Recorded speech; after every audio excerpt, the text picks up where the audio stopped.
Hey, you doing? Graham Lawler here. Welcome to my YouTube channel. If you're new to the channel, what I do is home brewing, taste testing and reviewing. Today what I'm doing is a on the plain Irish stout. This should come in at 4.2%. It is trying to be a Guinness clone. I bought all my grain, I have it all milled and weighed out here ready to go in my pot. You can see here now I am doing it on my Brew Monk 65 litre system. You can see here now it's programmed in and it's telling me to add the crushed malts, proceed to the kettle. What I'm going to do now is quite simply press OK. You'll see now it's telling me to add the crushed malts. So I will go over and we'll get the malts in and we'll get brewing. First thing I'm going to do is pull up the pipe a little so I don't get all my malts in through here. Quite simply, I'm going to tip in probably about half.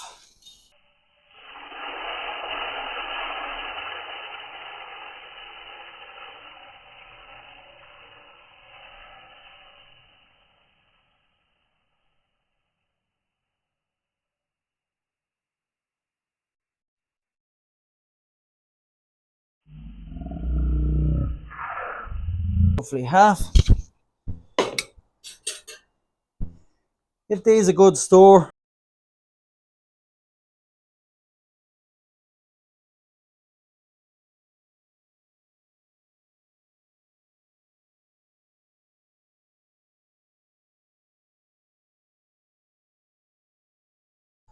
okay, so you can see the mash mixed perfectly there. No dough balls in it whatsoever. So we will leave that now at 69 degrees for 50 minutes. I'll put the next grain basket on. We'll stop that about an inch or two just above the grain. Out there. And what we'll do then is I'll get an alert after 50 minutes and it'll be time to add in the dark malts.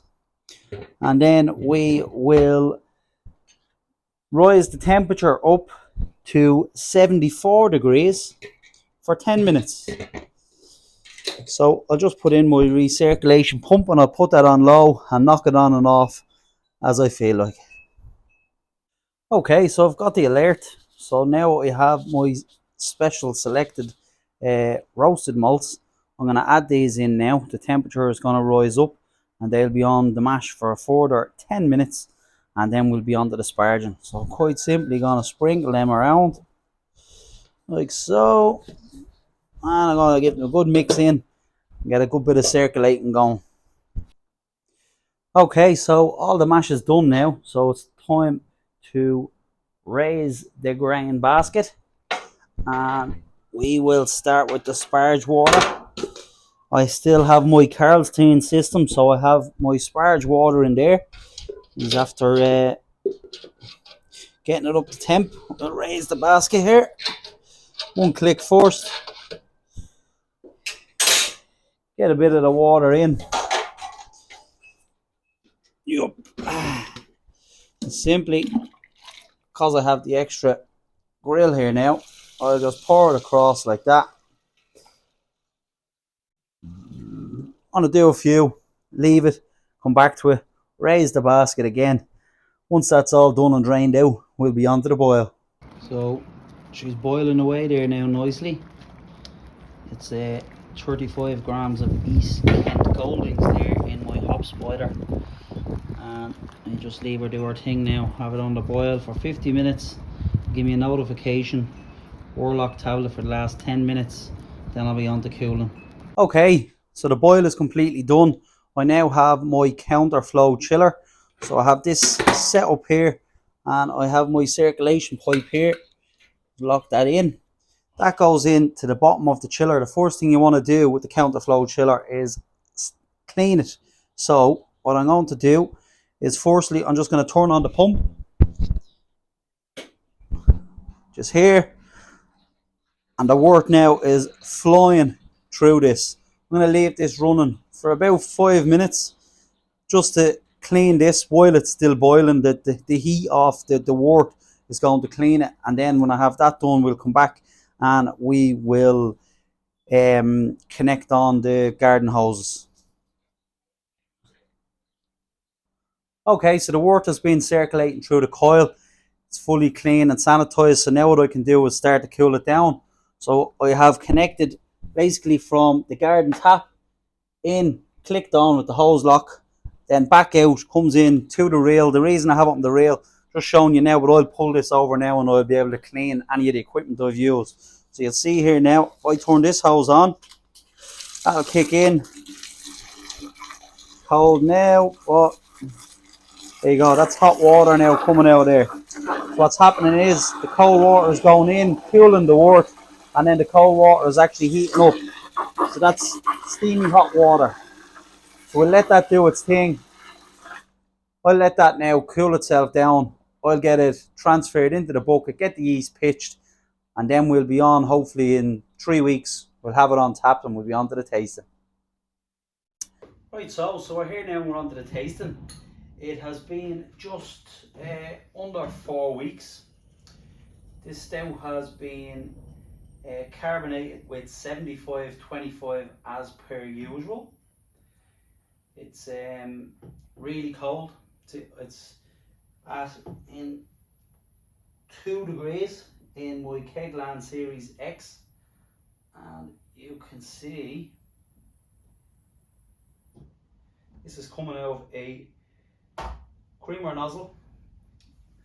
You can see that beautiful cascading effect. Lovely white creamy head. Smells stoutish. I'll bring it over here to show you to the camera. You can see that beautiful cascading effect. Absolutely gorgeous. And a really white head. So we bring it back over now. You can see there, look, there's a bit of a red pew through it. Anyway, I'll go back and finish it off.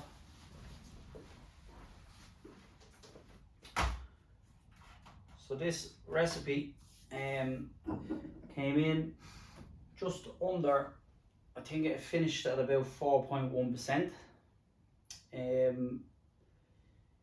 The difference, as you've seen in the video, we only put the dark malts in for the last 10 minutes of the mash.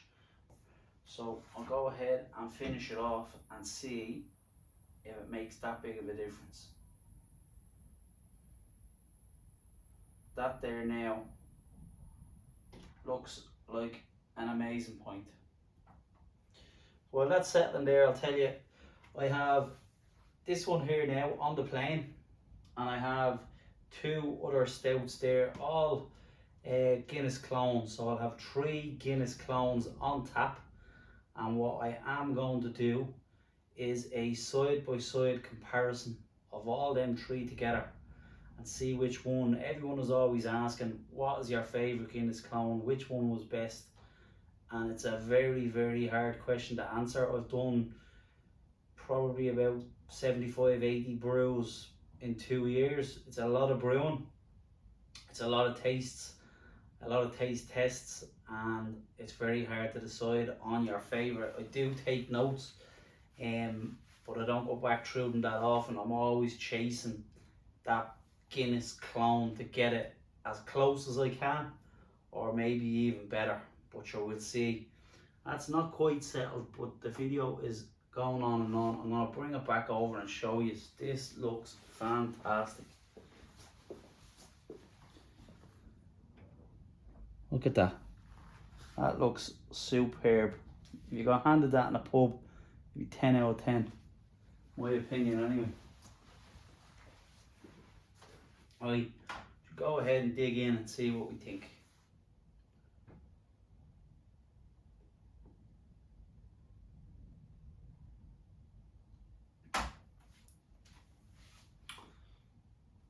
Wow,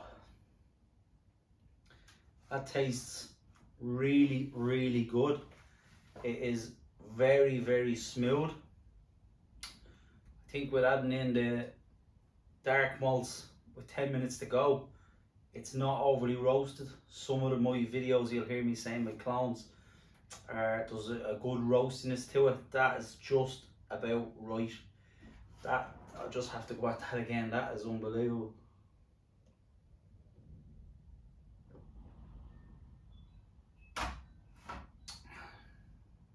If you handed me that in a pub, would I drink it? Absolutely. Would I brew it again? I'd say 100%. If anything, I might make it a bit heavier. Although,